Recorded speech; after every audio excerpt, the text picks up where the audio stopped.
Muito boa tarde a todos. Mais uma vez, a felicidade de poder ter um rabino para dar sequência a um tema tão instigante quanto seja essa alma desses obedientes e esses agravadores. A gente ficou dançando no último encontro entre um e outro, a ver se a gente se encontra em algum lugar. A esperança, de certo, é que este encontro pudiese ser não o segundo e o último, mas pudiese ser o segundo de muitos outros. A gente faz todos para que assim possamos avançar um pouquinho neste cenário, de certo, difícil, não mais difícil do que em outros tempos, não mais fácil talvez do que tempos vindouros. Mas sem sombra de dúvida, é certo que é difícil. Muito obrigada por mais uma vez estar conosco. Vocês caminharam aqui, alô?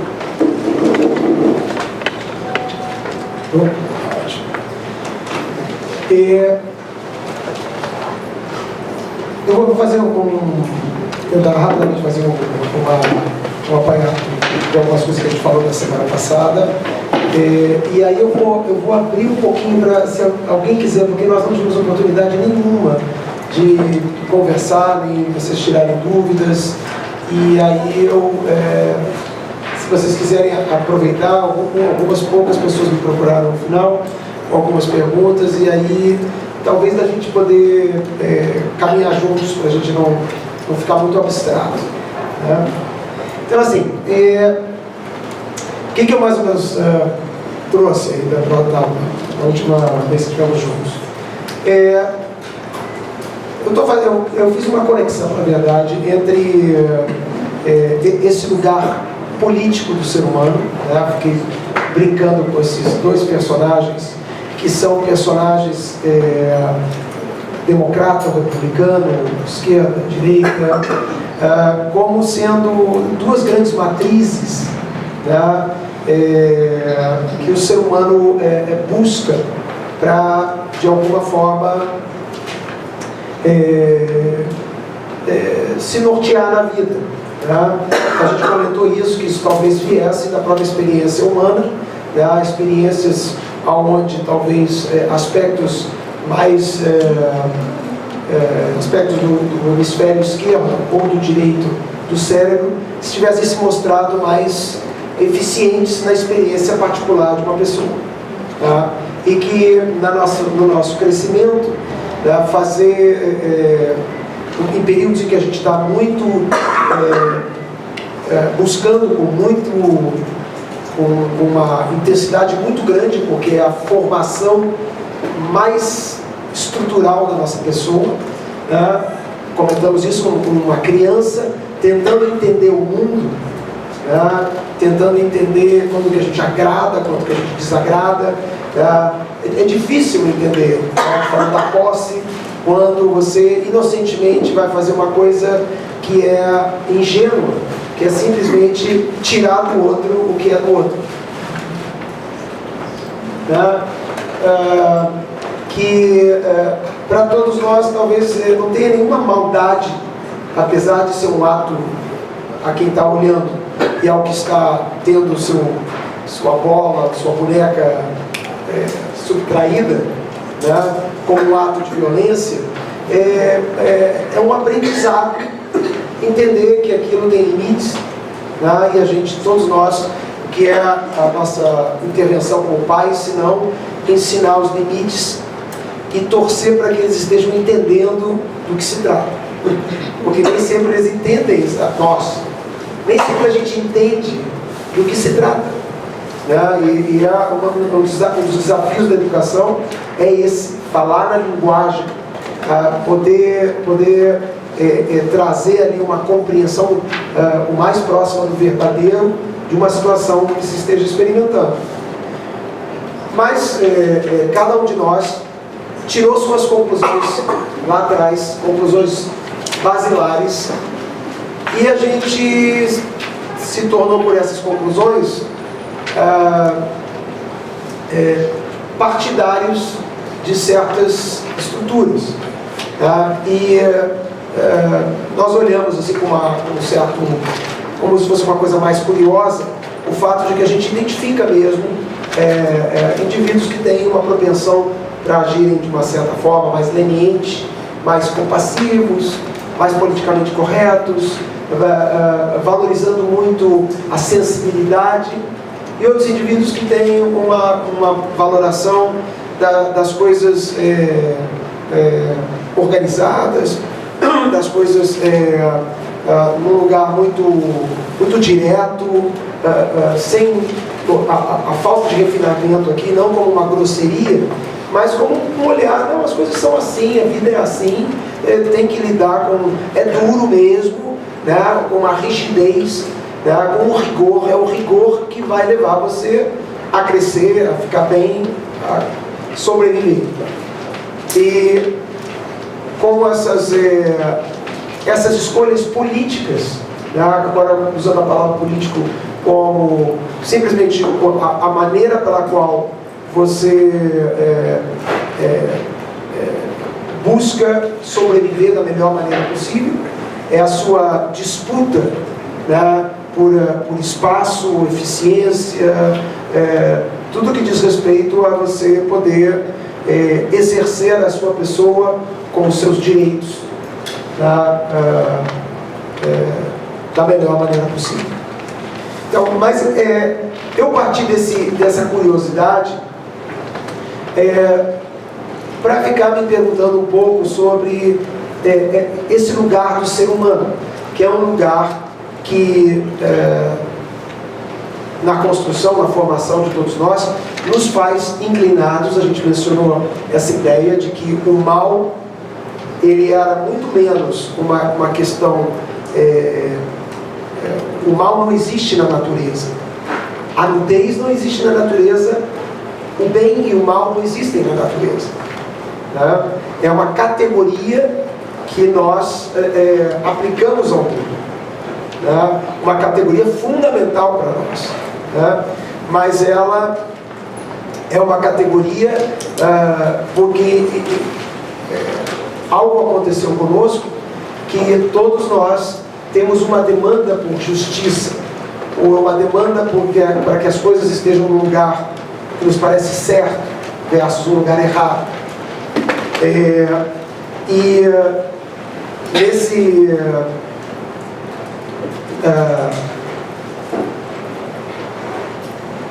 Nesse lugar da justiça, do que a gente enxerga como justo, como correto, certo e errado, nós todos lidamos com uma questão que é o fato de que, se nós temos uma visão do que é justo, se nós temos um conceito de bem e mal, é problemático para esse conceito de que eu seja tendencioso.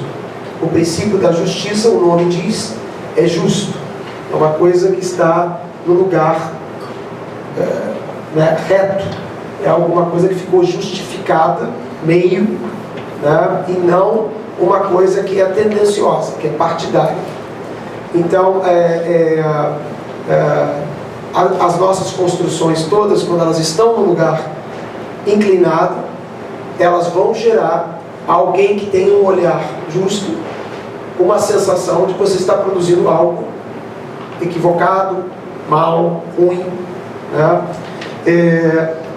E a nossa provocação aqui nesses dois encontros era falar, né, isso obviamente de uma maneira abstrata, da alma, né, foi esse conceito também que a gente trouxe da outra vez, da alma não como simplesmente uma ideia, digamos assim, mais esotérica, né, da imaterialidade do ser humano, de que nós teríamos uma parte de nós que é imaterial, que veio e foi acoplada ao meu corpo, e que quando meu corpo morrer, de alguma maneira será liberada para um lugar que digamos assim, atende a toda uma poética, uma reflexão, né, que tradições religiosas têm, mas eu estou tentando trazer isso para um lugar quase que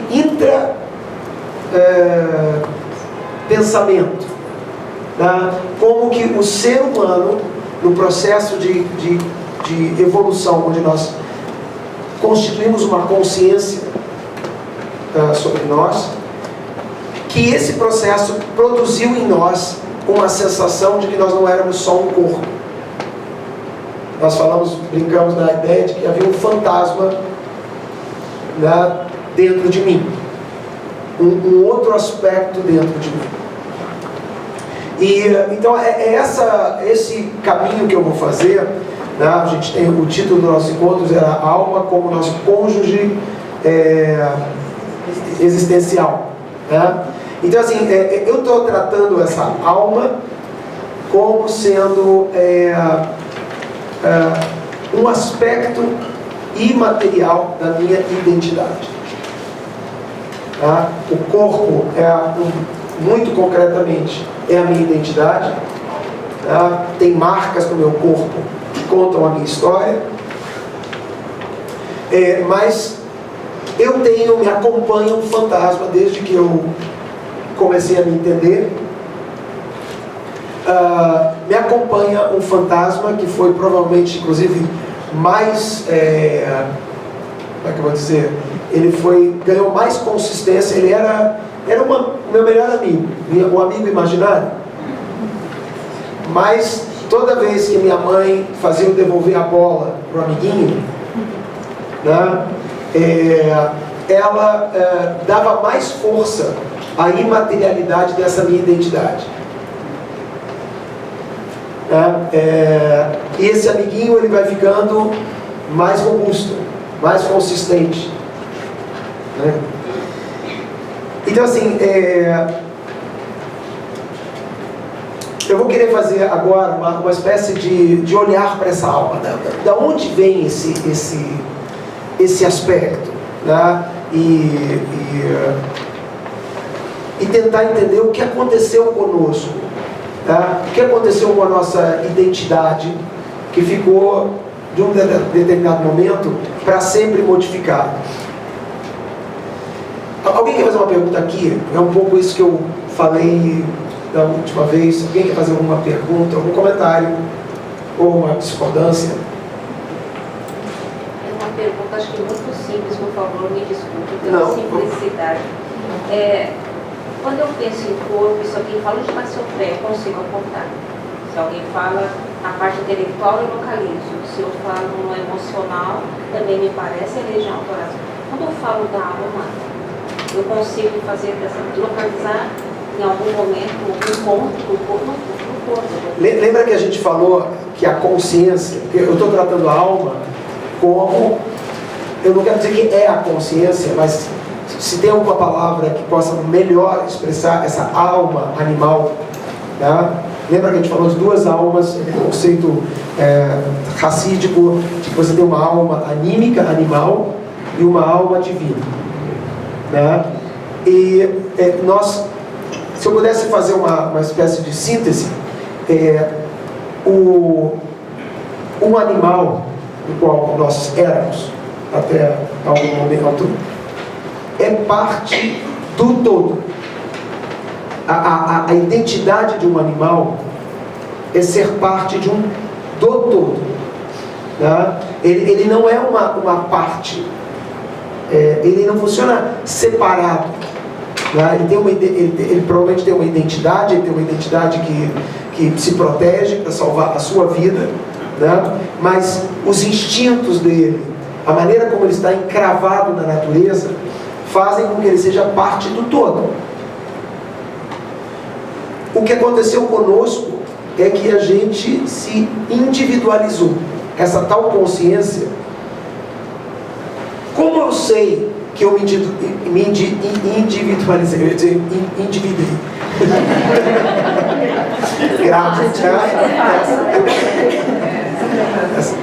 Como que eu sei? Tem relação aqui. Porque o individualizar-se é um pouco inventar as dívidas. É disso que a gente vai falar um pouco. Mas como é que eu sei que eu me individualizei? Qual é o elemento concreto? Você está me perguntando, cadê? A escolha. Como é que eu sei que eu me individualizei? Pela escolha que eu faço. Mas antes disso, antes de eu fazer essa escolha, antes de eu ter noção que eu tenho essa escolha, eu me individualizei porque apareceu o quê? O outro. Não, eu me individualizei porque apareceu eu. Eu sou o único bicho que fala eu. Há uma história racídica muito bonita de um sujeito que procura um rabino de noite e bate na porta, está muito frio, isso é na Europa do Leste, neve, né? E o sujeito lá bate na porta do rabino e o rabino não atende. Não, o rabino pergunta, quem é? E o ajudante, a pessoa diz, eu. Ele não abre a porta, está frio, ele bate desesperado. Quem é? Eu. E não abre a porta. E na terceira, desesperado, ele bate a porta, ele, quem é? Diz, rabino, sou eu, sou seu discípulo, sei lá. Ele abre a porta, diz, por que você não atendeu? Porque você dizia eu só tenho um. Eu é um conceito esquisitíssimo. O animal não tem eu, porque ele é parte do todo. O corpo dele é parte, mas ele é parte do todo. Nós viramos parte. É complicado para a gente, porque quando a gente se descobriu eu, é um espetáculo, é um espetáculo da consciência. Ao mesmo tempo, a solidão da consciência. A solidão que vai ter que ser mediada por alguém. Então, a busca do ser humano é agora se sabendo parte, como que ele não fica sozinho nesse universo escuro e frio, né? E a gente vai estar falando hoje, a nossa aventura é como que ele vai se salvar desse lugar que é o lugar da solidão, de ter descoberto eu. Então assim, qual é a parte que a gente está falando quando a gente fala da alma? Tem a ver com o que eu falei na semana passada. Os cientistas não sabem dizer onde está a consciência, porque a parte que eu estou falando, se os sentimentos estão no coração, tudo pode ser localizado fisicamente, até os pensamentos a gente estão na cabeça, né? A consciência que em dado momento parece, a consciência sou eu, né? Mas por exemplo, quando eu digo assim, a minha consciência está na cabeça, né? Isso não localiza eu. A minha pessoa onde que eu localizo a minha pessoa? Na minha cabeça? No meu pensamento? No meu corpo? São perguntas que a ciência, a neurociência se faz hoje. É uma coisa que está toda conectada, então a consciência é uma coisa orgânica, em que o cérebro tem uma função importante, mas é a rede neural que a gente tem que produz um senso de si, tá? São perguntas, porque o estar acordado, onde é o locus de estar acordado? Que é quando eu sei que eu sou eu. Onde está o locus dessa sensação de que eu sou eu? É a minha cabeça. É na minha cabeça que eu existo. Tá? A gente até falou que tem experiências que eles fazem hoje, que por alterações que têm que ser feitas no cérebro de uma pessoa, a pessoa desenvolve 2 eus, 2 consciências, né? Elas desenvolvem um senso, né, de poder fazer escolhas independentes uma da outra, no mesmo corpo, né?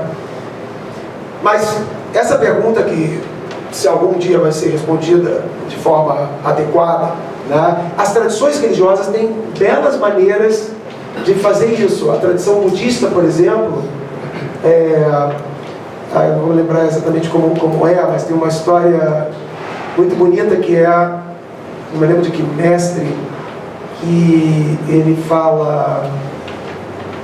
uma afirmação, o dia está lindo. Quem falou isso?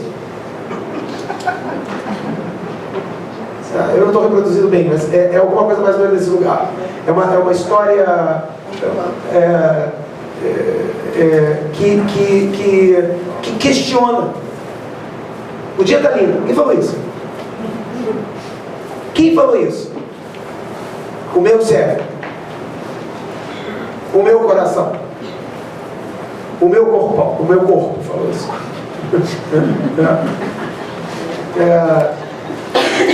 Enfim, eu não sei cadê o locus disso, mas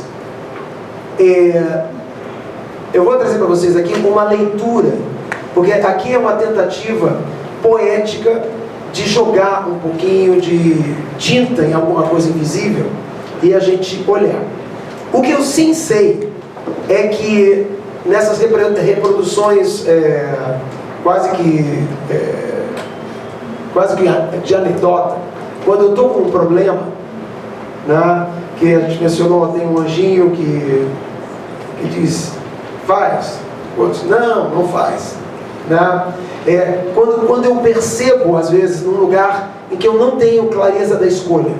Porque quando eu chego dizendo, vou para a praia. Quem decidiu isso? Mas eu decidi, então eu fui para a praia.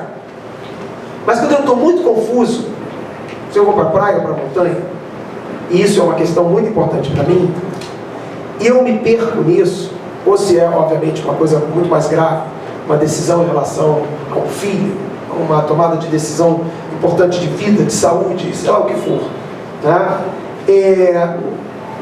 E você não consegue ter essa clareza de que eu vou fazer isso. Quem falou isso? Né? E fica num lugar em que ninguém fala nada. Você pode ir para a esquerda ou para a direita. E você fica tentando produzir esse personagem, né?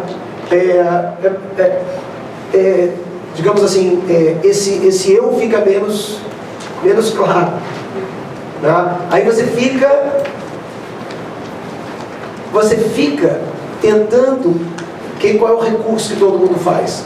Você usa para tomar decisões. Quando você não consegue tomar essa decisão, você vai usar plataformas de valor. E você provavelmente, se você for uma republicana, você vai tomar a decisão mais conservadora. E se você for uma democrata, você vai fazer talvez uma decisão menos conservadora, vai tentar alguma coisa mais criativa. Mas você faz isso por inclinação. Você está fazendo isso por plataformas de valores. Eu não sei. Então é melhor eu fazer o que sempre dá certo. Conservador dá mais certo. Não, arriscado é que eu peguei as melhores coisas da minha vida aconteceram quando eu me arrisquei. Quando eu larguei, quando eu fiz. Né? Então assim, você vai buscar plataformas de valores, mas te falta ali uma presença. E as inclinações vão amar a sua falta de presença. Sempre que você... Tem uma frase da tradição judaica que diz o seguinte: o que você não decide na terra, nos céus decidem por você. Como um karma, né? No sentido, a sua presença ela é valiosa. Quanto menos presença, mais o que você fizer vai ser pelo seu partidarismo, vai ser inclinado por uma razão, provavelmente vai para um lugar que não é você. Que também é uma outra questão para a nossa consciência. Porque um dia um sujeito acorda e diz assim: essa não é a vida que eu queria para mim.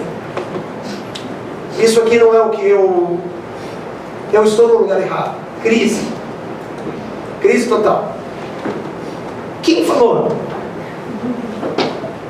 Quem é que apontou esse lugar em que tem uma clareza de uma impropriedade. É algum lugar que eu vou chamar de consciência. Mas o que para mim é interessante nossos dois encontros é que vocês registrem que existe realmente na nossa identidade um amiguinho imaginário. Esse amiguinho imaginário, que à medida que a gente vai crescer, vai deixar de ser um amiguinho, vai virar um cônjuge, um par, um casal.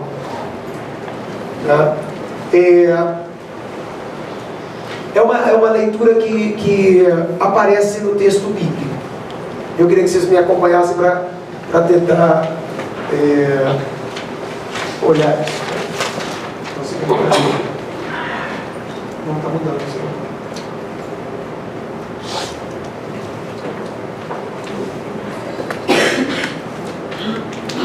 Desligado. Faz sentido.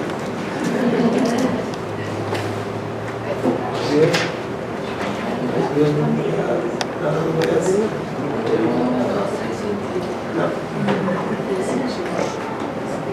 Não, então vamos passar alguns para baixo. Mais um. Mais. Botei mais um. Mais um. Mais. Aqui. É muito pequenininho, mas eu vou fazer isso com vocês.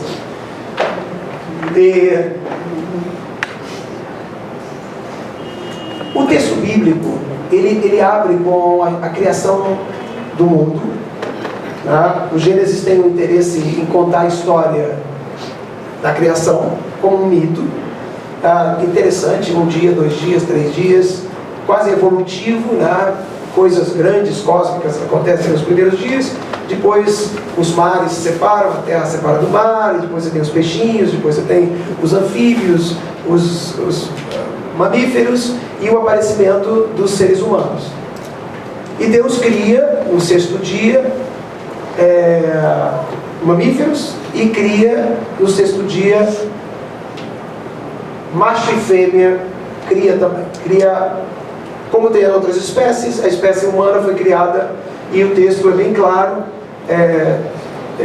Deus cria macho e fêmea juntos, tá? Como todas as espécies. Como é que você vai criar mamíferos sem criar o elefante, a elefanta, o girafa, o girafo, tá? E assim por diante? Você tem que ter o macho e a fêmea humanos. E o texto, obviamente, diz isso, porque seria quase que um convite ao ilógico. Depois, o texto retoma, porque ele está quase como uma espécie de um preâmbulo da criação do mundo, ele contou a história do mundo. Depois ele abre ponto parágrafo, e ele foca agora não mais no macho, ele foca num personagem que se chama Adão. E Adão em hebraico quer dizer terra, aquele que é o da terra, é o ser da terra, quase uma imagem de um ser que é como todos os seres são saídos da terra, né? Somos carbono, somos de minerais, somos feitos da terra, né? O que nos constrói é coisa da terra, né? O material da qual a gente é feito, seja vegetal, seja animal, seja leite, tudo que é nosso é terra, vem da terra. Esse personagem, ele é agora olhado com microscópio, num segundo momento. E nesse momento só fala desse personagem como singular. Não há uma fêmea. Adão virou humano. Eu traduziria realmente Adão como o humano. E é dito então, tem contexto ali do texto bíblico, que Adão vivia no paraíso, vivia numa região que chamava Gan Eden, que nada tem a ver com o paraíso esse que é lá do céu. Ele vivia no paraíso que se chama Gan, jardim. Eden é uma coisa prazerosa, natural. Ele vivia no jardim natural. Adão. Deus está terminando a criação. E Deus olha e diz: Lo tov heyot Adam levador. Não é bom para o homem, para o humano, corrigindo, estar só. Ok? Sim? Mas a Cabala não diz que quando Deus cria o homem, cria Adão, eles são fundidos numa única unidade, num corpo só. Depois que eles separam, para poder juntar depois. Isso é uma interpretação. O texto não diz isso. O texto diz que Zahar e Nekevá, Bará Otam, inclusive Bará Otam, criou-os, está no plural, portanto não é um único hermafrodita, não é um ser hermafrodita. Leituras que a gente vai ter na tradição judaica tentam dar conta de por que tem duas histórias de criação. Uma história onde macho e fêmea são criados, junto com todos os outros animais, o que seria óbvio de se imaginar. E agora uma outra história que está sendo contada. Então a tradição judaica vai buscar formas de dizer o que é essa segunda história. Do que se refere essa segunda história. Então, alguns comentaristas místicos falam que essa primeira mulher era uma mulher, a Lilith, que era uma mulher que não era a mulher adequada para aquele Adão. Mas se eu for continuar a contar essa história, ela é tão marcada por um olhar patriarcal. O que é uma mulher que não é ideal? Quem está aqui pensando que é ideal? Eu não sei se Adão é ideal como marido, por que a mulher já está nesse lugar de ser questionada se ela é ou não? Tá?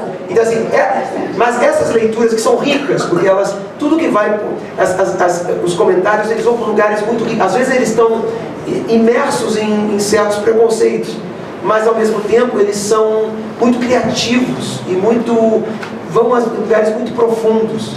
Então, mas eu não quero abordar ele agora, mas ele existe. Por que ele existe? Porque todos os comentaristas diziam: ué, que isso? Por que agora? Por que agora ponto parágrafo e agora, vamos lá, single out? Antes era como bichos, agora tem uma focada diferente. Quem é esse humano? O que quer dizer não é bom para ele estar só? Aqui tem tantas questões muito interessantes que não vem muito ao caso para a gente, mas reparem que é a primeira vez que o Criador diz que não está bom. Deus, o Criador, nesse mito da criação do Gênesis, toda vez que ele produzia dia 1 e viu que era bom.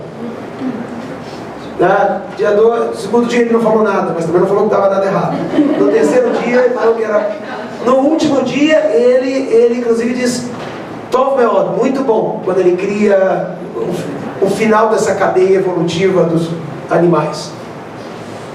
Mas ele olha a criação, como um bom artista, ele dá um passo para trás, olha, e ele, olhando Adão, em Adão, que em tudo que ele criou, ele diz, Lotov, não está bom. Uau! Aqui não tem pouca coisa. O que ficou fora? E o que é estar só? Ok. Pareço eu, às vezes, com as minhas filhas, que quero logo um marido para elas. Estar só não é precisar de marido.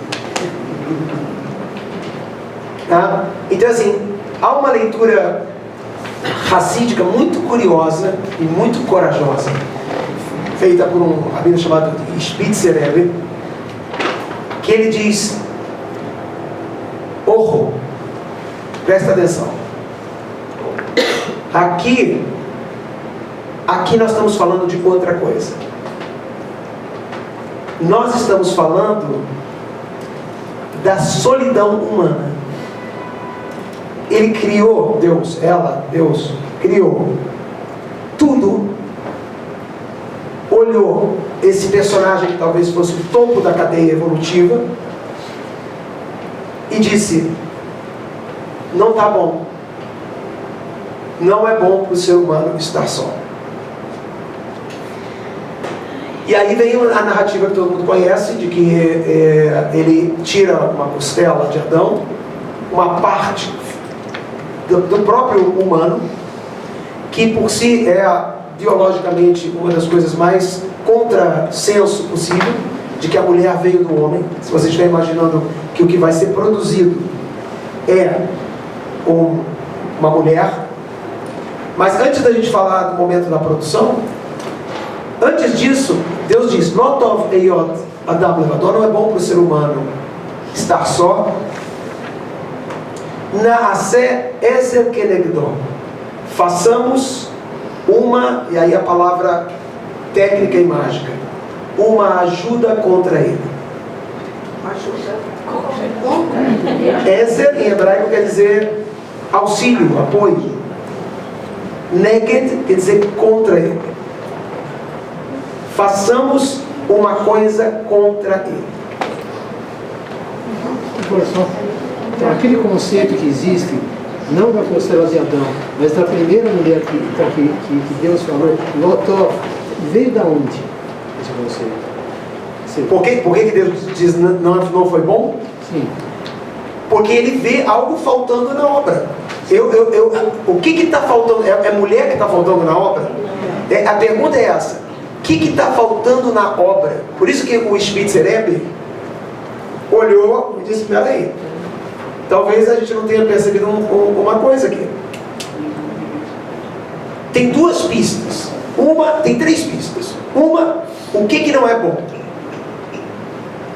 Porque para quem já criou todos os bichinhos, inclusive um Zahar e Nekevá, já criou um homem e uma mulher, o que está faltando? Tudo bem, eu posso ser um rabino 2000 anos atrás, dizer, o que está faltando não é uma mulher, está faltando assim, a Amélia, a mulher certa. Essa é a mulher que estava faltando. Deus tinha criado uma mulher, né? Mas a Eva, aí sim foi um primor. Entende que aqui tem algum ruído ressoa aqui que não bate com o texto. O que está faltando? E o que tem o ser humano? Essa é que é a grande pergunta.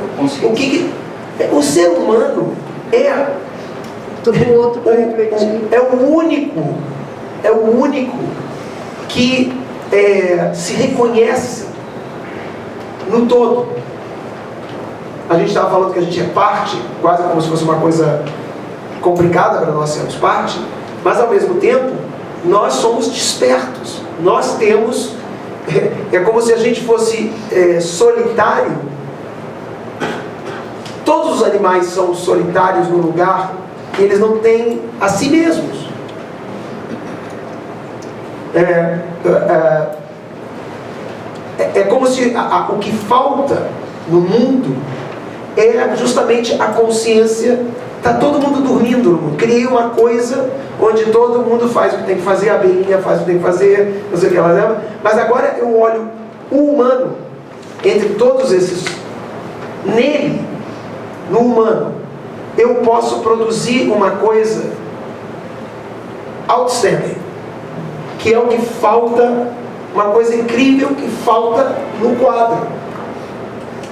Porque o que faltava nessa criação? Depois que criou o céu, a aguinha, a terrinha, o peixinho, os bichinhos, o ser humano.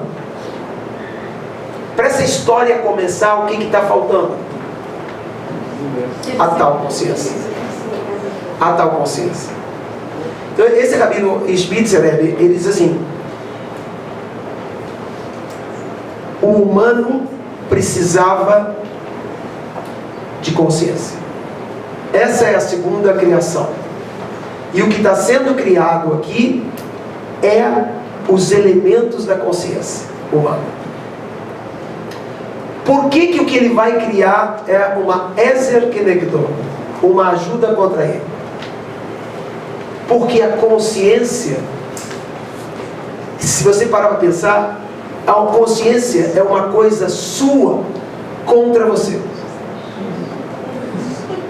Esse é o nosso grande conceito do dia. Mas, seria o livre-arbítrio?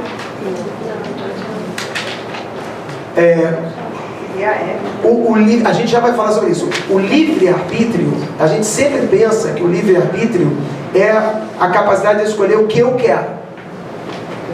O que Adão e Eva vão descobrir, eles achavam também, eles pensavam isso. Oba! A gente vai poder fazer o que a gente quer. Porque a gente é tão desperto, que a gente vai poder fazer o que a gente quer. Quando eles escolheram, para a surpresa deles, sempre tem uma bomba embutida ali. Sempre tem um lado sombra. Ou não. Parece sombra. A escolha é sua, mas a responsabilidade é sua. Eles não esperavam por isso. Eles achavam que eles iam ser crianças com a autonomia de escolher e continuar crianças, irresponsáveis pelo que... Esse o grande sonho de liberdade de todos. É a gente poder escolher o que quer e não pagar o custo. Ou seja, é na verdade um sonho de poder, mais do que de escolha. O que vai acontecer com esse novo humano, esse casal humano, que eu daqui para frente vou me aventurar a chamar do humano com a sua cônjuge. Tudo que vai acontecer agora é o primeiro livre-arbítrio e a descoberta do que significa isso. Porque eu vou voltar aqui a ideia de que a consciência é alguma coisa contra nós. É uma coisa minha contra mim. Digamos que a gente tem uma situação de interesses diversos. Tem o meu interesse, você tem o seu interesse. A minha consciência, se ela estiver no lugar ativo, ela vai tentar fazer uma coisa inimaginável para um animal. Ela vai tentar conceber, se eu estiver em pensamento alargado, num lugar pleno da minha humanidade, não se eu estiver num lugar apequenado da minha humanidade. Se eu estiver num lugar apequenado, eu vou me parecer muito com um bicho. A minha capacidade de ficar parecido com um bicho, meu primo mais próximo, que é o macaco, é enorme. Mas se eu fizer pleno uso dessa coisa que faltava no mundo, que não é só a consciência de si, mas tudo que ela vai deflagrar nesses próximos capítulos agora que vem na história do Gênesis. A minha consciência me diz, escuta ela. Mas isso não te interessa. Se você escutar ela, é contra você.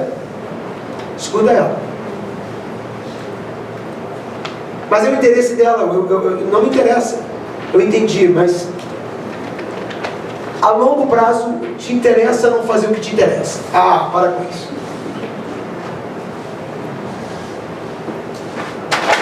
Então, na verdade,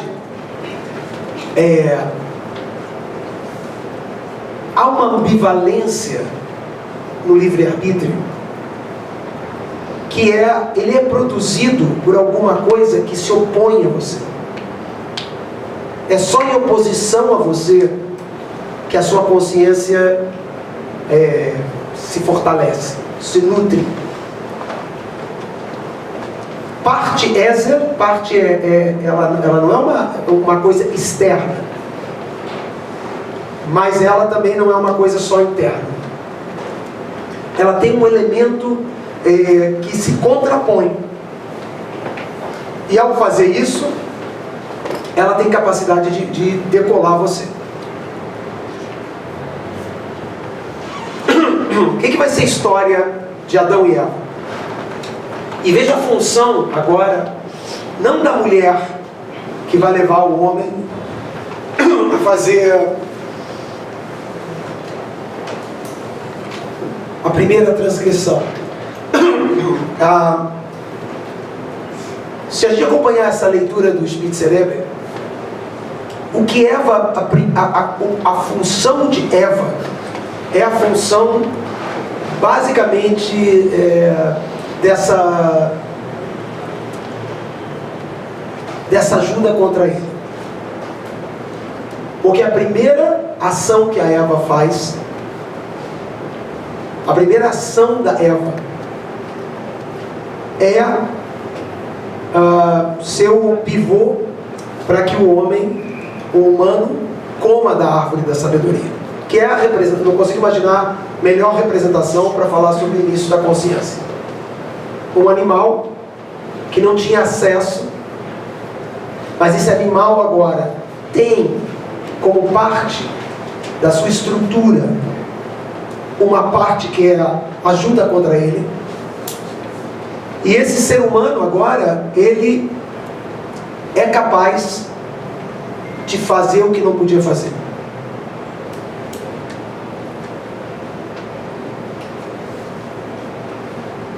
Quase como se fosse o grande sonho do Criador.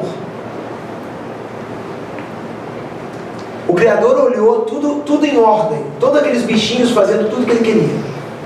Tá? A borboleta borboletava, o gatinho gatinhava, e assim cada um fazia o seu, o humano humanizava, como os macacos macaqueavam. Tudo certo. Lotov. E essa história, ela está acoplada a esse movimento que Eva é fundamental para criar um problema na vida. Mas não leiam mais Eva como a mulher casou mal, como um aspecto tirado dele mesmo. É ele, mas não é ele, que é uma ajuda e é alguma coisa contra ele. E na hora que eles vão acessar esse novo patamar, eles descobrem uma coisa chocante. Os efeitos colaterais, the second after, o segundo depois daquela mordida, desencadeia algo incrível. Vergonha da nudez, vergonha do que fez, se esconde atrás de uma árvore pela nudez e para desaparecer ali do GPS do Criador, a ponto do Criador dizer: cadê você, Adão? Tá? O texto é muito bonito, ele diz: cadê você, Adão? Tá?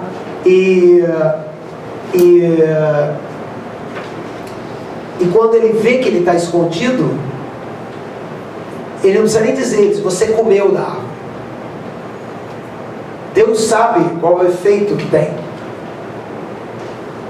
Né? Então, o que nasceu daquele momento da consciência? Nasceu o eu e a morte.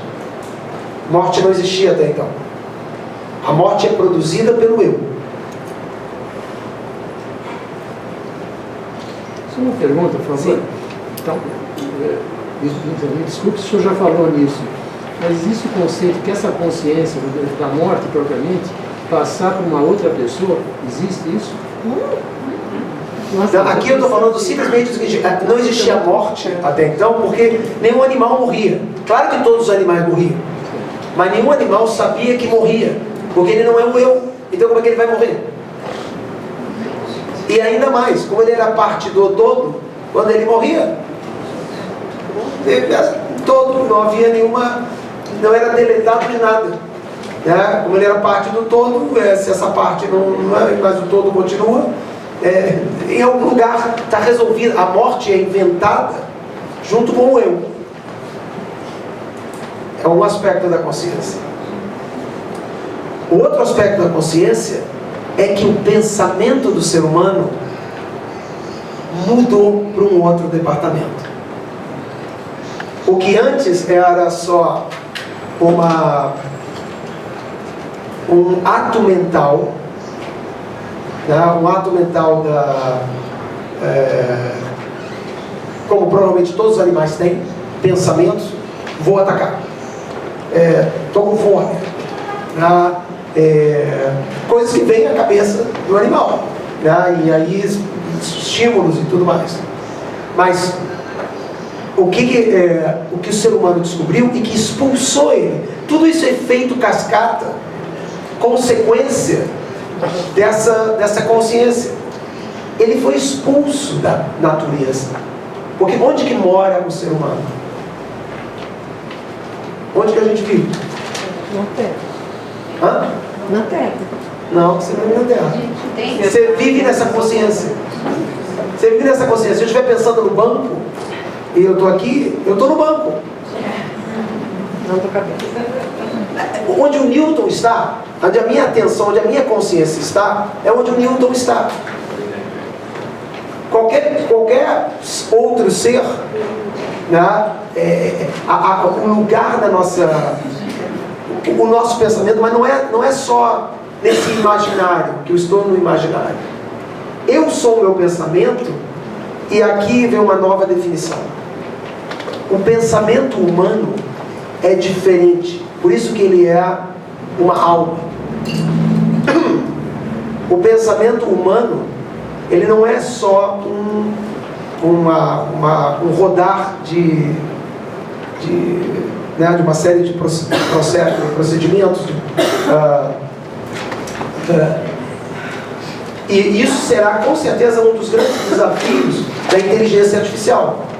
Porque tudo que tiver inteligência para fazer, tudo que eu faço, a pergunta é se vai conseguir ficar culpado.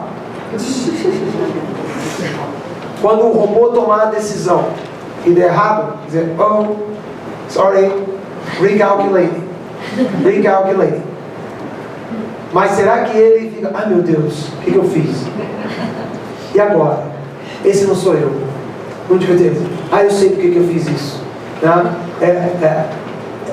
A nossa inteligência, ela produziu uma coisa que para a tradição judaica é um único corpo, que se chama, a tradição judaica, Marshavá, Dibur Vemaaser. O pensamento humano, ele tem três áreas que o representam: o pensar, o falar e o agir. Um pensamento humano, ele é um pensamento atrelado a falas e atrelado à ação. É o que descobre esse casal consciente. Eles descobrem que o que eles pensaram, o que eles acabaram realizando, primeiro se incorpora a eles, é uma identidade deles. Não tem como dizer, eu comi, mas não é para comer, então não como mais. Acabou. Então por que eu pequei? Uma palavra muito ruim, mas o que quer dizer pequei? É porque há uma consciência que viu que eu fiz deliberadamente por ato de livre escolha. Quanto menos livre escolha, se eu esbarrar aqui e derrubar, eu vou ficar mal, mas eu não vou ficar muito culpado. Eu vou ficar dizendo, cuida mais. Mas se eu faço uma coisa deliberada e que atinge alguém, um ser humano que tenha uma consciência de qualidade, que não esteja em processos de achar que foi por razões, se aproximando mais de uma condição animal mesmo, esse ser humano se sente responsabilizado pelo que ele faz. E, sim. Não, qual é a correlação disso com a nossa alma imoral? Quando a gente transgride aquilo que de melhor a gente tem, que a gente não consegue falar o que pensa, pensar e agir, e os três estarem equilibrados. Tem tudo a ver, porque essa Eva é uma representação dessa alma imoral. Ela é imoral porque ela é capaz de produzir moral. Ela é imoral porque ela é... o imoral imoral é uma palavra sempre que leva a gente para um lugar negativo. Né?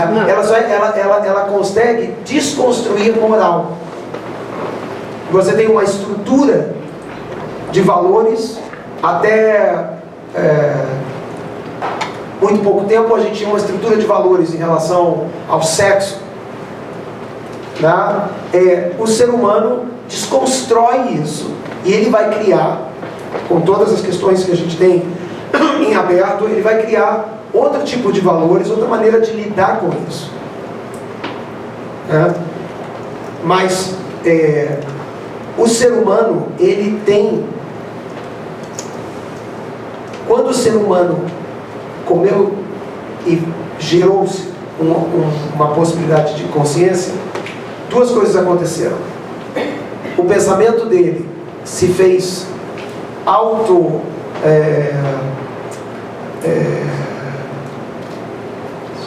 ele é auditado, né? Ele é autofiscalizado. Você se autofiscaliza. A consciência é uma autofiscalização. Né? E a segunda coisa é a sensação muito presente no livro de Gênesis de que alguém está vendo o teu pensamento. Um Big Brother. Um Big Brother. Esse Big Brother que entra nesse lugar. E agora vamos entender o que é pensamento, o que é fala, o que é ação. Pensamento agora cérebro, né? Localizado no cérebro. Uma hard drive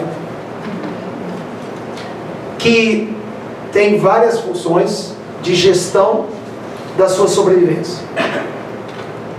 Esse hard drive, ele é totalmente blindado. Os pensamentos da sua cabeça têm que ser seus. O cérebro é uma espécie de estômago. O estômago tem ácidos tem que ser capazes de digerir todo tipo, tem que ter enzimas para digerir o que entrar ali dentro. Tem que ser transformado em energia. O cérebro é programado, é no cérebro que está o eu. Porque o cérebro, ele tem todas esses ácidos para corroer qualquer... Se você me fala uma ideia sua e entrou no meu cérebro, ele é programado para dizer, essa ideia é aberta. Vamos ver aqui, ela não pode me tomar. Se eu começar a fazer o que ela quer, eu corro um risco gravíssimo de vida. Esse é um órgão preparado, blindado para fazer o que eu quero fazer, não o que você quer fazer. O maior medo que a gente tem é que alguém nos domine e faça a gente fazer o que não é o que eu quero fazer. Então, o cérebro, toda vez que vocês falam alguma coisa, entra no meu cérebro, e assim, eu nunca vou comprar a ideia de vocês. Vai rodar aqui e diz assim, peraí, quem pensa sou eu. Essa sua ideia é muito interessante, mas quem pensa sou eu. E eu vou classificar essa sua ideia. É um lugar totalmente blindado, por isso ele é um lugar absolutamente, politicamente incorreto. Se eu fizesse selfies dos nossos pensamentos nesse momento, todos nós ficaríamos horrorizados. Porque os nossos pensamentos, eles são sarcásticos, eles são irônicos, eles são tudo que você puder imaginar de ácidos. Eles são ácidos, eles julgam, eles num lugar que eu jamais falaria o que eu pensei como um ser humano. É uma questão para o ser humano. Mas no nosso pensamento, ele pensa besteira. Ele faz uma coisa assim que seria, hoje que a gente está no mundo do Me Too e não sei o que lá, os pensamentos, você não pode Me Too dentro de pensamento. Você não pode me nada. Dentro do pensamento humano, é um lugar blindado para ser só seu.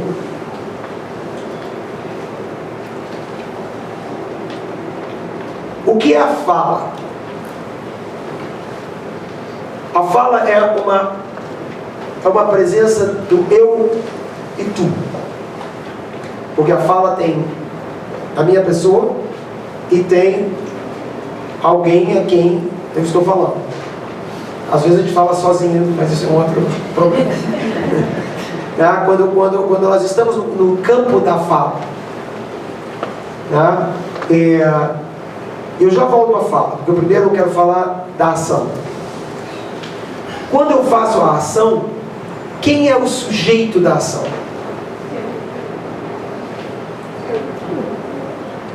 O sujeito da ação é o tu, para um ser humano. Para um animal é o eu.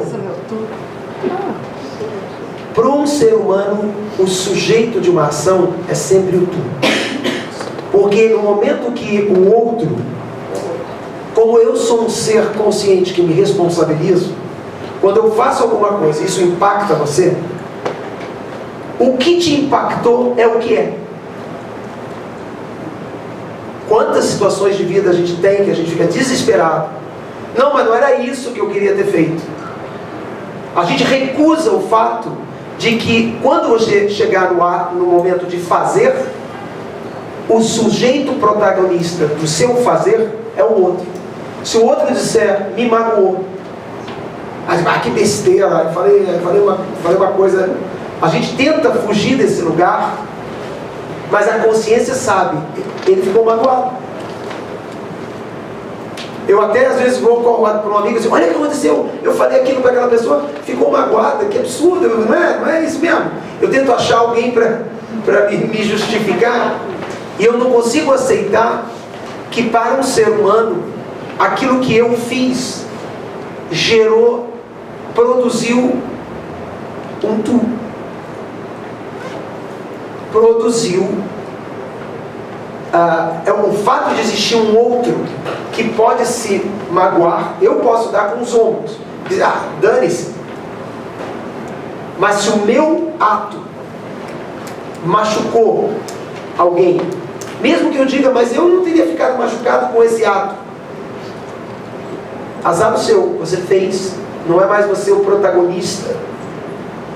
No seu pensamento, você é o protagonista. Na conversa, é uma interação entre eu e tu. Há uma parceria numa conversa. Na sua ação, você perdeu o sujeito. O sujeito é o outro. Isso é para a consciência.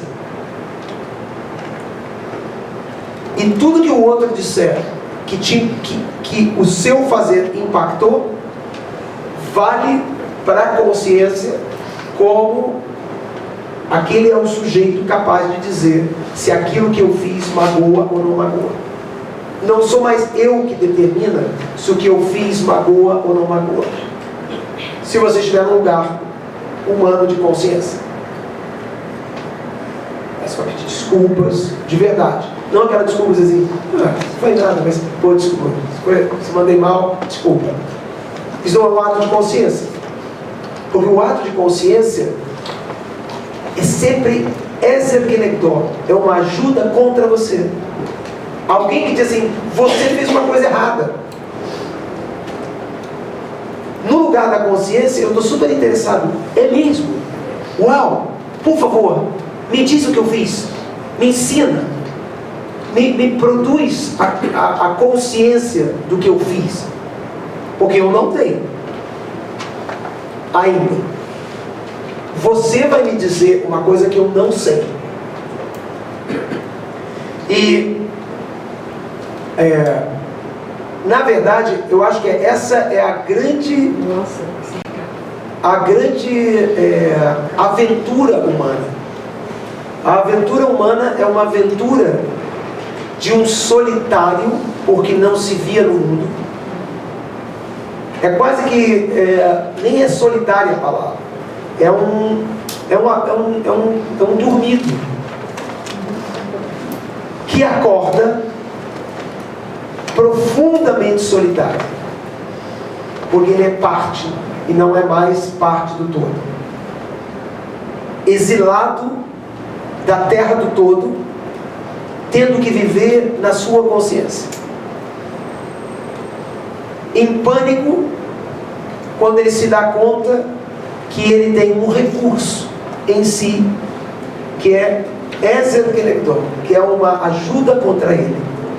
Essa ajuda contra ele vai permitir a ele fazer uma viagem inacreditável para a consciência.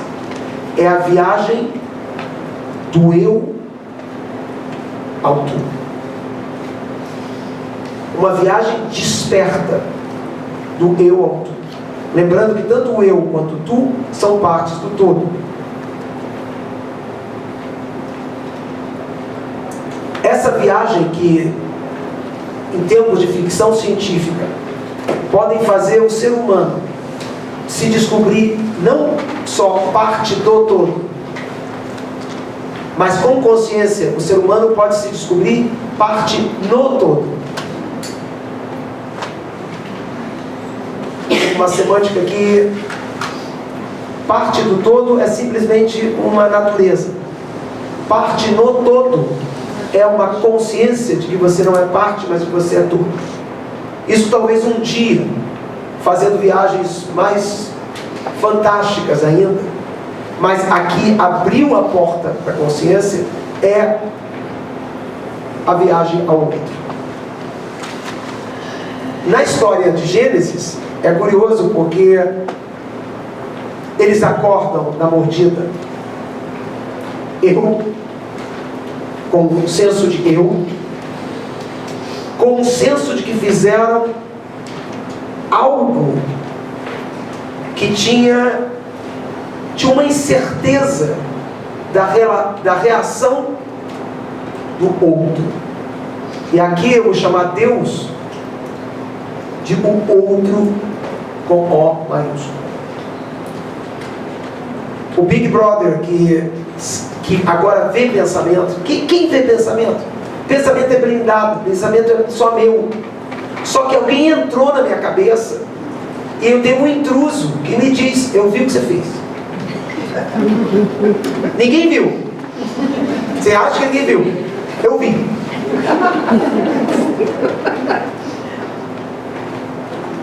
Isso é muito complicado para uma cabeça. Cabeças não gostam de ninguém dentro. Quando a mãe da gente está dentro da nossa cabeça, vai ao terapeuta para tirar a mãe da cabeça. O pai, né? Você sabe que quando a voz da sua mãe fala de dentro, tem algo errado. Claro que a sua mãe pode, por outros processos, ser a inspiração para você pensar o que você pensa. Mas quando é a voz dela que dita o que você tem que fazer, você sabe que você está doente. Tem vírus. Mas Deus é um vírus insuportável. Que isso que tem alguém vendo?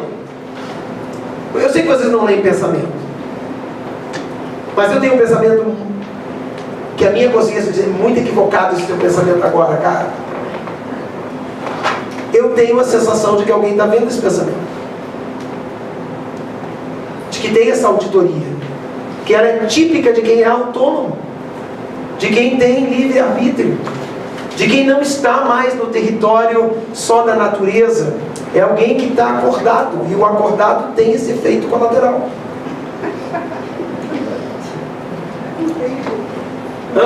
Embriagou. É uma coisa, é uma invasão de um senso de privacidade até. E a figura de Deus, porque o primeiro pecado não foi a ninguém. Não foi pecado assim, não é que o Adão e Eva roubaram, o Adão e Eva mataram. Depois vão aparecer essas situações, mas a primeira situação é uma situação só da incerteza. Ele não faz, fizeram, e eles pensaram que fizeram como uma criança que faz arte. Eu fiz. Caramba, eu fiz. Gente, eu fiz. E o outro? O que o outro agora que vai ser? E o outro, eu não domino o outro. E o que eu fiz me colocou no campo do outro. O que o outro determinar impacta quem eu sou.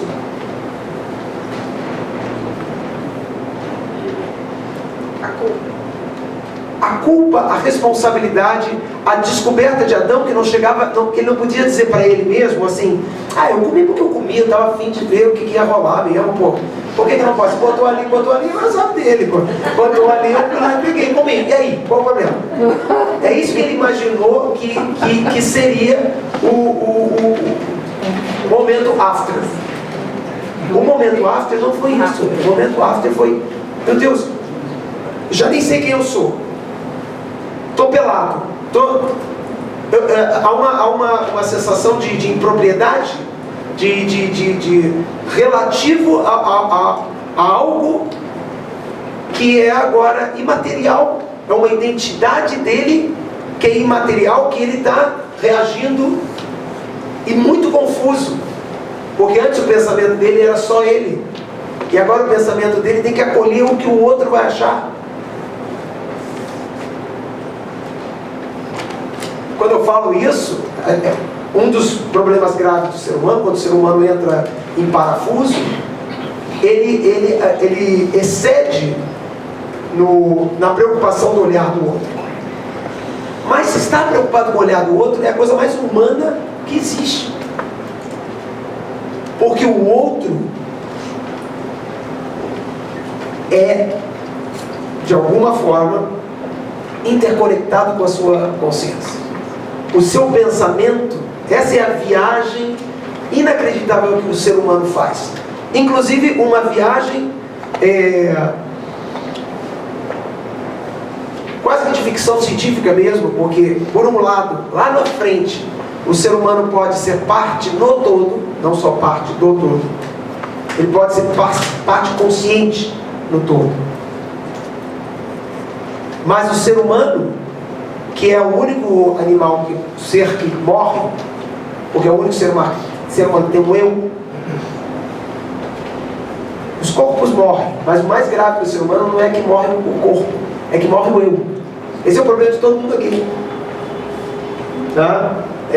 Até porque a nossa ciência hoje pode fazer você dormindo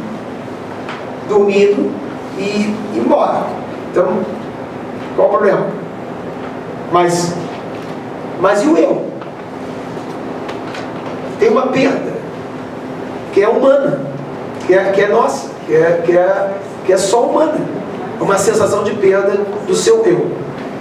Ao mesmo tempo, o ser humano que é capaz de fazer essa viagem interestelar ao outro tem uma condição de imortalidade diante das outras espécies incrível. Não só pelo óbvio, né? Tipo, Shakespeare continua sendo lido. Não tem nenhum bicho do século XV que é lembrado na sua individualidade. Né? Mas aqui eu estou em um lugar muito concreto. Né? As nossas relações, as nossas interações, elas se produzem em um outro território. Tá? Ela tem suas desvantagens e suas vantagens. Mas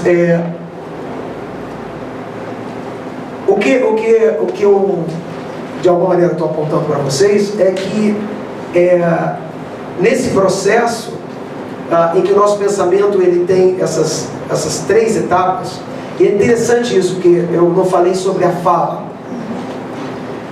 Martin Buber, que é um pensador incrível sobre essa questão, né, e trabalhou a vida inteira sobre eu, tu, essa relação com o outro, né, mas muita gente não conhece Martin Buber pela grande qualidade que ele tem, porque ele tem uma filosofia sobre a linguística que eu acho que é muito incrível, porque ele dizia uma coisa interessante. Ele dizia que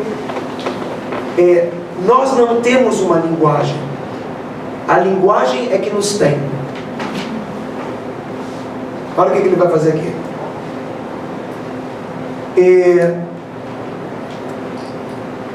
Falar com o outro é uma atividade muito complexa. Porque você está falando com uma outra pessoa que primeiro tem que ter os recursos para entender o que você está falando. Tem que falar português, no meu caso, aqui, né? Você tem que ter, o outro tem que estar com foco em você, o que você está falando, e o outro tem que ter escuta do que você está dizendo, tem que saber o que você está falando, tem que entender o que você está falando.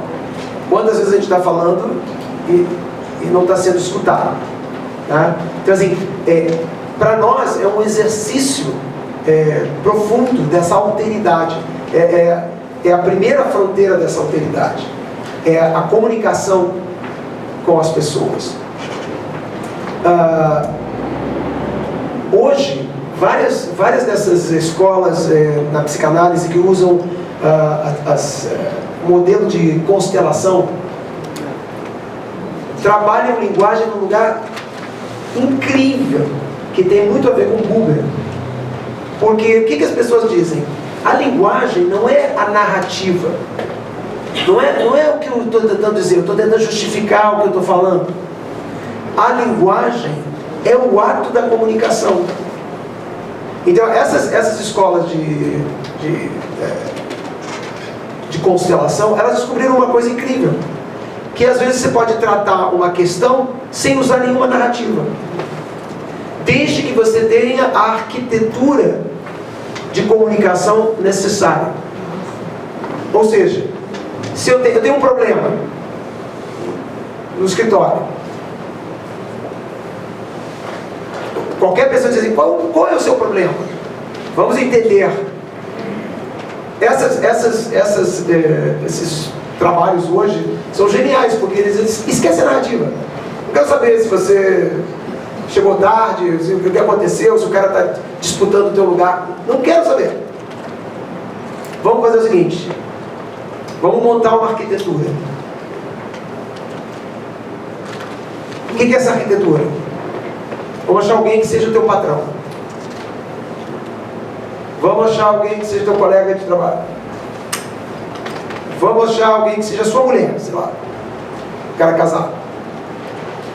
Você monta uma arquitetura de linguagem, toda em cima de um problema. Só ele sabe qual é o problema, quais são as narrativas do problema, tudo mais. E aí se faz um trabalho de aproximar você do padrão. É um jogo linguístico, né? São técnicas linguísticas de comunicar a você coisas que você mesmo não está entendendo. Mas o que eles percebem é que o jogo da comunicação é o jogo realmente da tentativa de acolher a alteridade. Seja para que o outro te escute, ou que você escute o outro.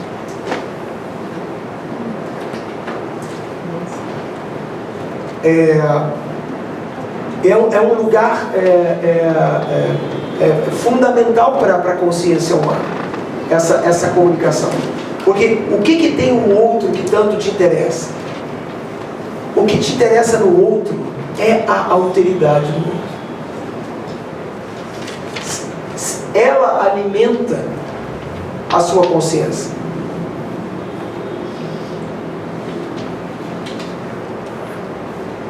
É quase como se a nossa evolução como seres humanos, assim, ela tem um caminho ético, porque ela é uma construção, uma manifestação que nós temos do acolhimento ao outro. A função que o outro tem para que a gente seja mais civilizado, para que você seja uma pessoa mais sensível, mais iluminada, mais acordada. Sem o outro é um grande recurso da consciência. E é incrível que, se você fosse fazer uma primeira viagem interestelar, para onde você voaria? Se você fosse um terráqueo, para onde você iria?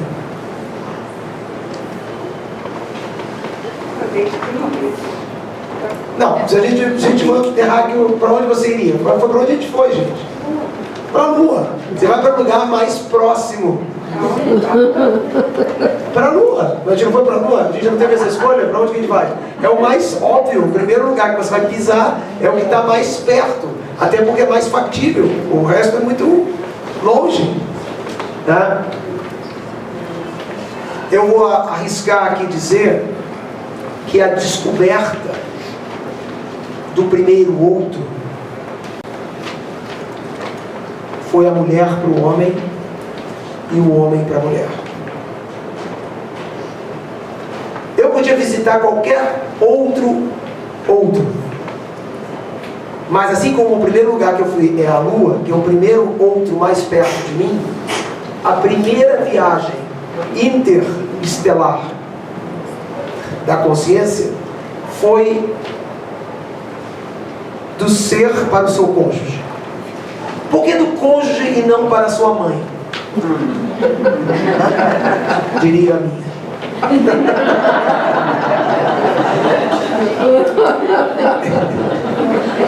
Por quê? Porque outro, a experiência de outro, se não é isso o casamento. O casamento é o insuportável de uma alteridade muito próxima.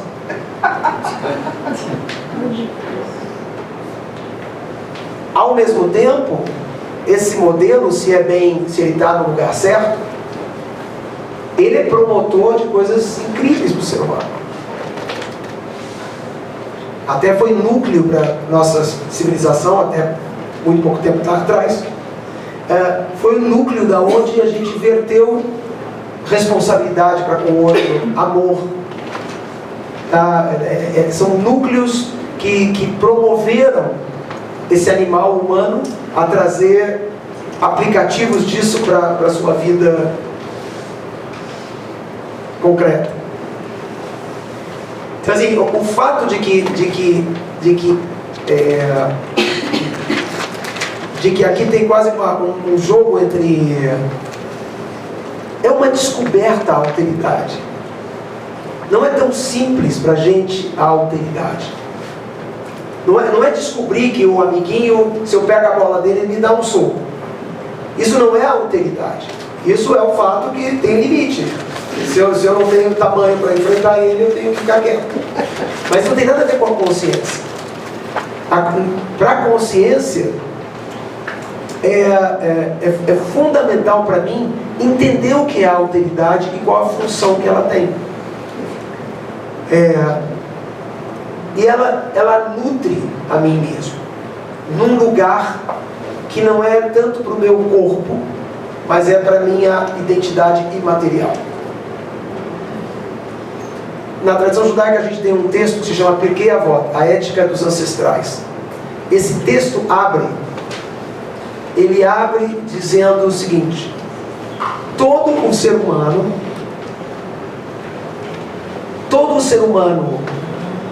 pensamento, fala, ação, todos que estão nesse lugar, tem uma porção no mundo vindouro.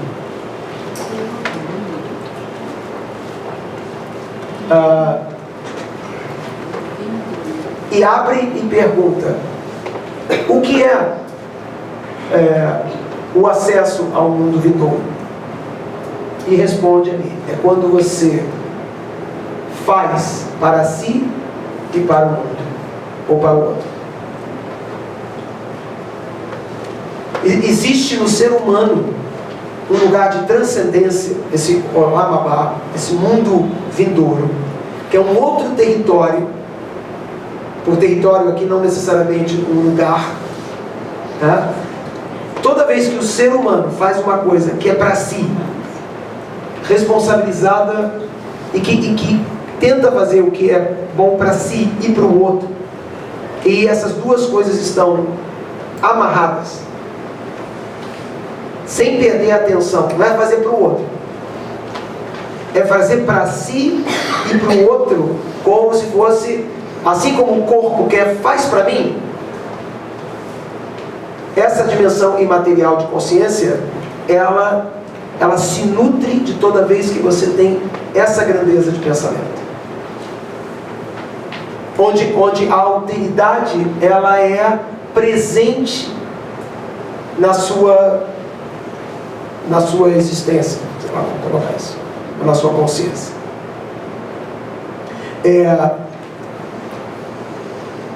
Os outros revelam para nós faltas que a gente tem. Só os outros podem revelar isso. Só o outro pode me dizer: eu sozinho não consigo enxergar. O outro é o único que pode alimentar a minha capacidade de ampliar a minha própria consciência.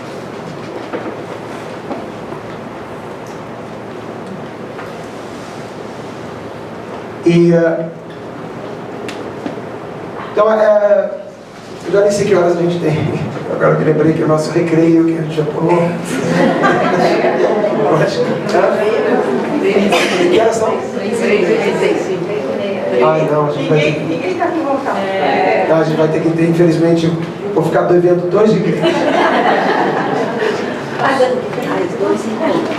Então eu vou ter que fazer outros encontros para ter cada encontro 2 igrejas. Vai ser bom, já gostei.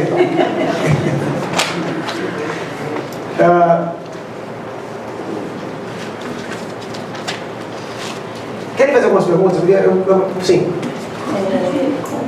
Como que você enxerga essa questão da gente olhar o outro, se evoluir a partir disso, e você falou da questão do cônjuge, né, como lugar, nessa nova era mais fluida, assim, das novas gerações, dos novos formatos de relação, de sexualidade que a gente vem vivendo, assim, e até de novas famílias, né? Você colocou essa parte estrutural que nos fez evoluir até aqui, mas também é uma relação muito nociva, né?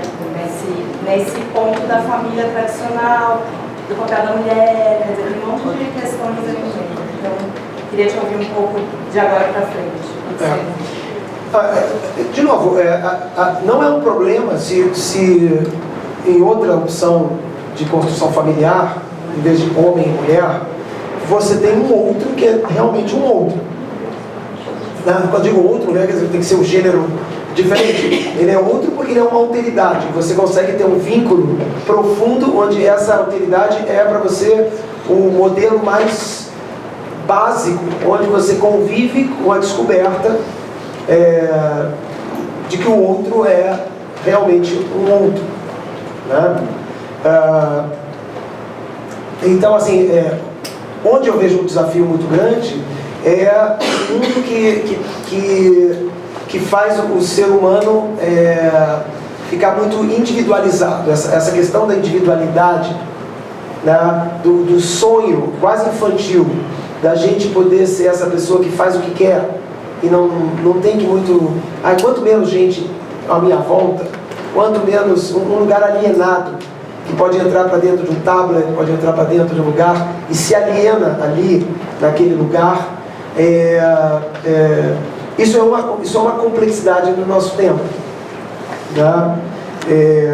Mas eu quero crer que são adaptações. A própria consciência do ser humano vai tirar as mães, vai impedir as mães de deixarem as crianças 14 horas por dia desaparecidas no espaço sideral. Ou a própria consciência das crianças, ou elas vão ensinar alguma coisa que eu nem sei. Estou também usando uma moral, né, que talvez possa ser desconstruída e outra. Mas essa consciência, ela é um instrumento de crescimento. E ela ativada, a grande curiosidade dela, né, é desensimesmar-se. Quanto mais ensimesmado você está, menos acordado você está. De tal forma que quando eu durmo, eu estou totalmente ensimesmado. Nenhum de vocês existe, a não ser que o meu cérebro total, independente e de Padre Miguel, decida que eu vou pensar em vocês, vocês desapareceram do meu mundo. E o sonho? O sonho entra. O sonho entra, o sonho está presente, mas estou dizendo assim, o desperto, e muitas vezes você olha esses lugares patológicos de crianças que ficam muito tempo olhando para uma telinha, e você vê que elas estão pouco despertas. Então elas podem virar muito inteligentes, muito sábias de navegar por coisas complexas, mas elas estão pouco acordadas. Coisas acordadas tem que se desensimesmar-se. Talvez seja uma grande questão para a inteligência artificial, como fazer com que um robô se desensimesmize-se. É muito difícil se desensimesmar. Muito difícil. Muito difícil. Tem que ter alguma coisa que te contesta. Reparem, a fala do pensamento humano, nenhum pensamento vai acolher, vai crescer com o pensamento do outro. O pensamento do outro só vai chegar a mim na hora que ele virar meu pensamento, mesmo que tenha sido por aprendizado e conhecimento do outro. Sempre que a gente quer convencer o outro, a gente está no caminho totalmente errado. Porque se você ainda ligar a modalidade de convencimento, o cérebro, ele diz assim, convencimento, não. Porque convencimento é a diminuição da minha autonomia. Só que a minha máxima autonomia não é quando eu faço o que eu penso. É quando eu desbravo o mundo, tenho recursos de pesquisar o mundo e eu modifico o meu pensamento. E o meu pensamento ficou ampliado. Sabe quem ampliou o meu pensamento? O outro. O que eu vasculhei pelo mundo. Você vê a gravidade do que a gente teve aqui nas nossas eleições. Um fechamento das pessoas ao outro. Tá? Num lugar de consciência, as pessoas adorariam ouvir verdadeiramente o que o outro tem a dizer. Quando termina esse lugar sem presença, meio que adormecido que estava o povo brasileiro, agora tem outras possibilidades de conversa. Mas estava todo mundo adormecido no campo do ensimesmamento, todo mundo mais adormecido, incapaz de ampliar a cabeça. Todo mundo fez o que é comum quando a gente fica sem consciência, vira partidário. É a consciência que diz, sabe onde eu Botafogo, Nilton? Time ruim.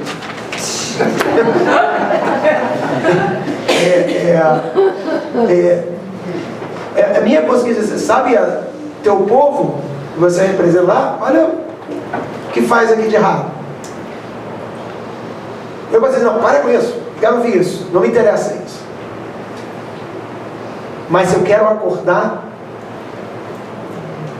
mas tem informação ali que não me interessa. Mas se eu só trabalhar com informação que me interessa, eu estou inclinado. Esse é o choque que Adão e Eva têm. Porque eles não pensavam que raciocinar produziria por efeito racionalizar.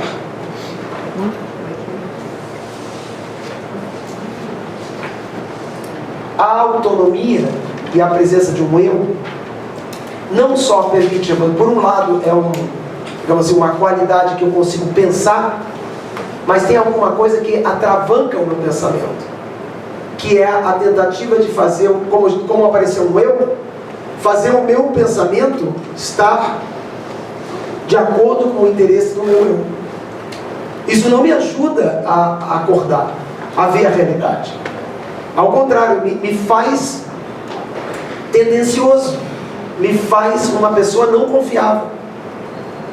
Então assim, quando eu penso, o meu inimigo para a minha consciência é a racionalização, as justificativas que eu já dou para o que eu estou pensando.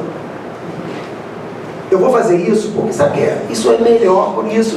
Eu já fabrico o pensamento e a necessária sustentação ideológica para o que eu vou fazer. A minha consciência, ela tenta desmontar isso. Ela tenta desmontar esse processo de racionalizar e tentar acolchambar o meu pensamento aos meus interesses. Seja o interesse imediato, ou seja lá aquela minha tendência a ser conservador, ou ser liberal, ou ser daqui, ou ser dali. Se eu não brigar com isso, eu não estou mais dormido, para falar assim. Mas é possível chegar nesse, eu fico imaginando uma situação que você tem 3 pontos. Se esse meu pensamento, a minha fala, esteja de acordo com o que eu penso, se eu estou agindo de acordo com o meu pensamento, com a minha fala, me parece que vai me trazer um equilíbrio.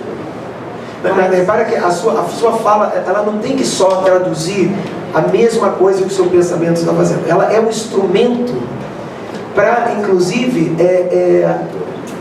desconstruir o seu pensamento. A fala e a ação são instrumentos para desconstruir o seu pensamento. Sem fala e ação, você vai continuar pensando em looping. É um pensamento pouco acordado. O pensamento acordado é o pensamento que o outro, por uma alteridade, disse: não come. Não sei lá por que não come, da tal da árvore. Eu quero comer. Né? Mas na hora que eu como da árvore, que é uma árvore da sabedoria, imediatamente o que o outro pensa me interessa. É quase que um paradoxo. Eu transgredi porque eu não estou nem ali. Se eu ligasse, eu não fazia. Né? Parece. Mas assim, no momento que ele comeu, o elemento mais importante era a preocupação com o outro. O olhar do outro. Dessa transgressão que incluía o outro. Não podia ser eu comigo, como se eu fosse um psicótico. Eu fiz, azar. Sem culpa nenhuma. Ele tinha consciência e ele entendeu que ao buscar esse nível de autonomia, ele convidou, por assim dizer, convidou na ação que ele fez, nas falas e na ação que ele fez, na autonomia, a presença do outro, que talvez não fosse o que ele esperava, que ele talvez esperasse que na autonomia máxima só houvesse assim.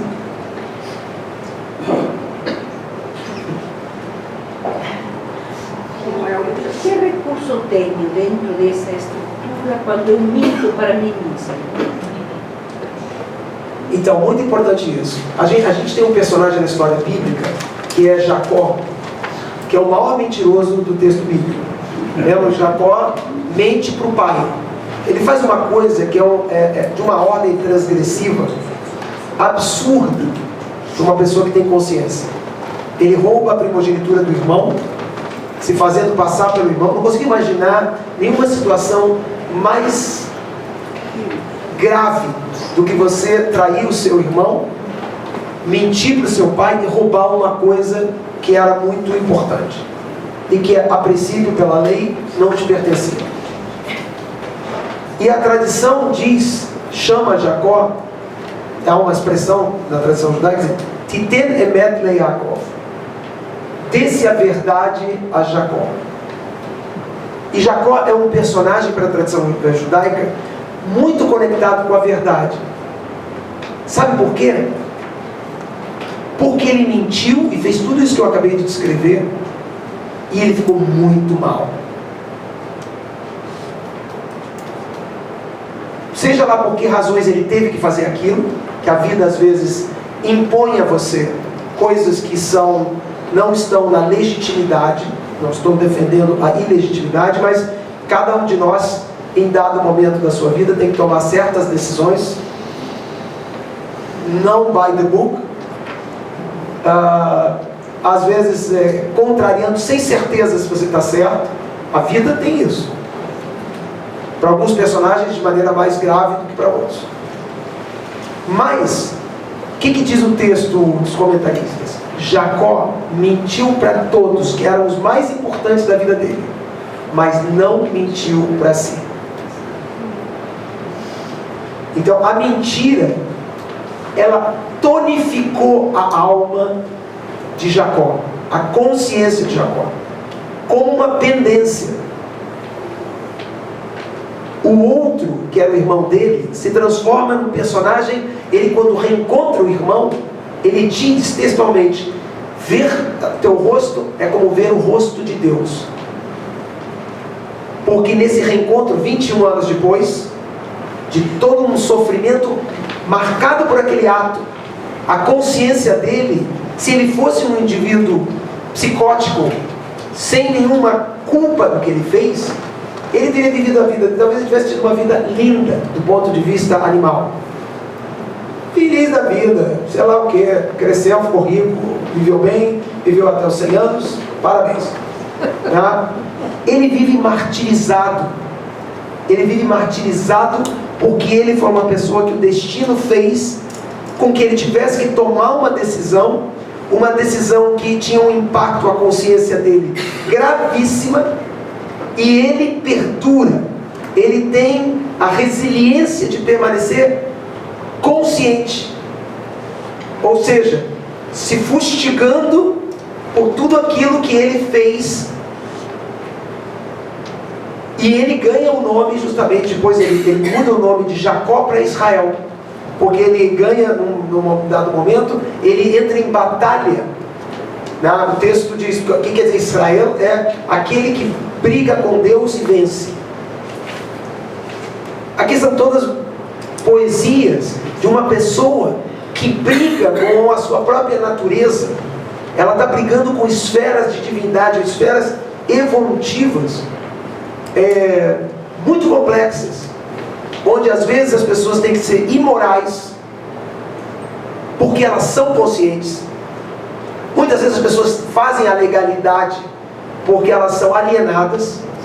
É muito mais fácil cumprir o que está escrito e ficar, ninguém vai te apontar, do que você se expor. Mas se expor sabendo que você é um mentiroso, porque você não mente para si. Os comentaristas até dizem uma coisa interessante, porque depois, até como fruto, digamos assim, do destino, a primeira coisa que fazem com ele é mentem para ele. Trocam as esposas, lembra a história de ele quer casar com Raquel, e o Labão, que é o sogro, põe primeiro a primeira filha, que era a primogênita, portanto, pagou, roubou a primogênita do irmão, mas agora vai ter que casar com aquela primogênita. Quando ele vai cobrar isso de Labão, ele diz: Labão, meu sogro, você trocou, você mentiu para mim. Labão diz para ele uma coisa que os comentaristas pegam no detalhe muito bonita. Labão diz: não, aqui é assim, aqui casa primeiro a primogênita. O que os comentaristas dizem? Olha a diferença entre Jacó e Labão. Jacó mentiu e carrega a mentira dele. Ele é responsável pela mentira dele, até ele achar um jeito de acertar isso da maneira que ele acha que deve acertar isso. Com todos os problemas que ele tem, porque o que ele fez impactou no outro, o irmão dele tem direito a dizer o que ele quiser, o que ele impactou é real, nesse lugar de consciência. Mas o que acontece com Labão? Labão mente para si mesmo, porque quando ele cobra: você mentiu para mim? Ele: não, todo mundo faz isso aqui. É uma das maneiras mais clássicas de você se livrar da sua mentira. Eu fiz, mas todo mundo faz. Significa que você está tentando convencer a você mesmo de que você não mentiu. E esse é o maior problema para a consciência. Não é mentir, não é fazer errado, nem transgredir como Adão transgrediu, é o erro. O erro é não conseguir acomodar isso na sua consciência. Ou porque você, deixa pra lá, não tem nada. fiz e daí? Né? Ou porque você, num ato alienado, não de desafio, num ato alienado, você não trouxe aquilo para o coração da sua existência. Sim. Bom, você acha, então, é possível o homem ser livre? Em que estágio de consciência seria o objetivo, seria a perspectivação, atingir a liberdade, ser livre dessas, até uma consciência um pouco prisioneira ou servidão? Então, a resposta tem um lado muito fácil de responder a tua pergunta. Quanto menos acordado, mais livre. Tá? Mas esse caminho que a gente trilhou, ele tem uma grandeza. Ele claramente tem uma grandeza. Tá? Porque ele é de uma outra natureza. Um dia, no texto, digamos assim, bíblico, é muito claro isso. Os hebreus saem do Egito, saem da prisão corporal da escravidão e caem numa outra escravidão, que é a escravidão ética. Não pode fazer isso, não pode fazer aquilo, não sei o que lá. 10 mandamentos viraram 613. Tá? Imagina cumprir 613 mandamentos no dia a dia. Tá? Então, assim, há uma ligação profunda com a responsabilidade e a liberdade. Quanto mais livre, mais responsável. E, portanto, mais, como é que eu posso dizer assim, mais envolvido, não alienado, dissociado, mais envolvido com tudo. Mais consciente ou menos? Não, isso é um caminho de consciência. Isso é um caminho de consciência. Quanto mais envolvido, é envolvido que você vai virar parte no todo. A única maneira de virar parte no todo, ao invés de ser parte do todo, é envolvido. De novo, isso aqui não é que nenhum de nós faz isso. Ao mesmo tempo, todos nós temos esses efeitos quando a gente não cumpre. São sonhos de consumo animais. Né? Há um aspecto em nós transcendente. O ser humano vai aprender, talvez, que ele quer consumir não tanto bens só para essa identidade, mas ele vai querer cada vez mais bens para um bem-estar, de estar com essa dimensão imaterial bem nutrida. Esse é o processo civilizatório, que de certa maneira já aconteceu em algum nível.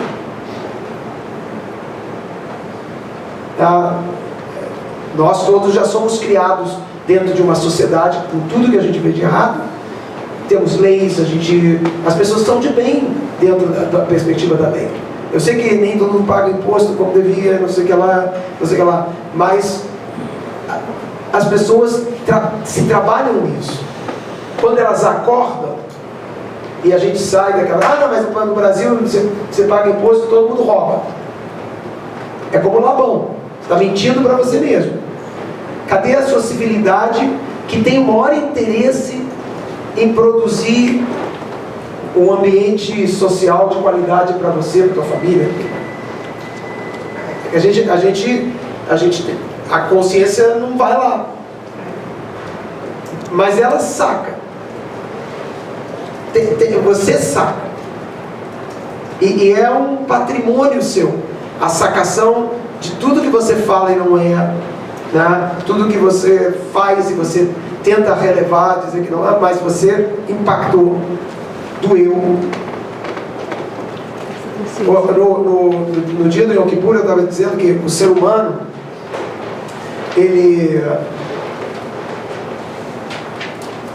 o arrependimento, ele é um sentimento muito interessante, porque ninguém se arrepende do que fez. Vou explicar por que eu acho que ninguém se arrepende do que fez. A pessoa pensou e fez. Pensou e fez. Se deixar ela de novo pensando, ela vai fazer igual. Mas quando ela viu o que doeu no outro, o que ela fez, ela se arrepende.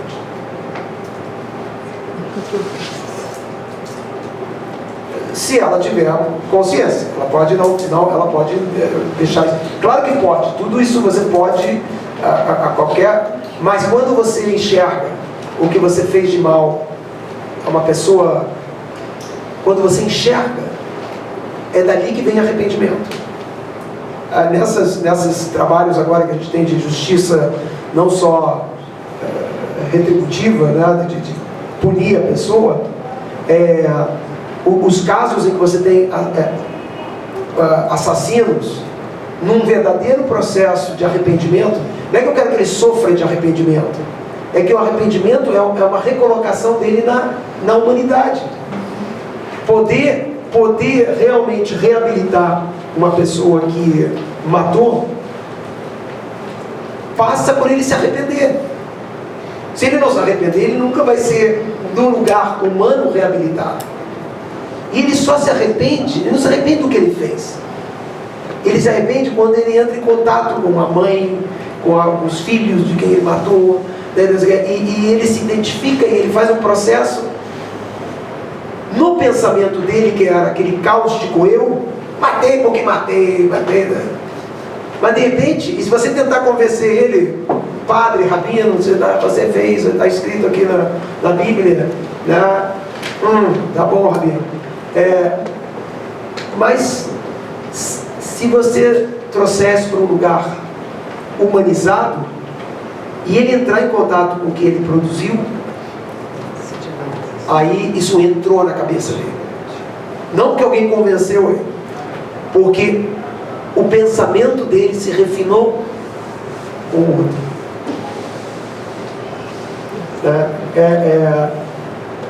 Não é pouca coisa. Queridos, devendo 2 recreios.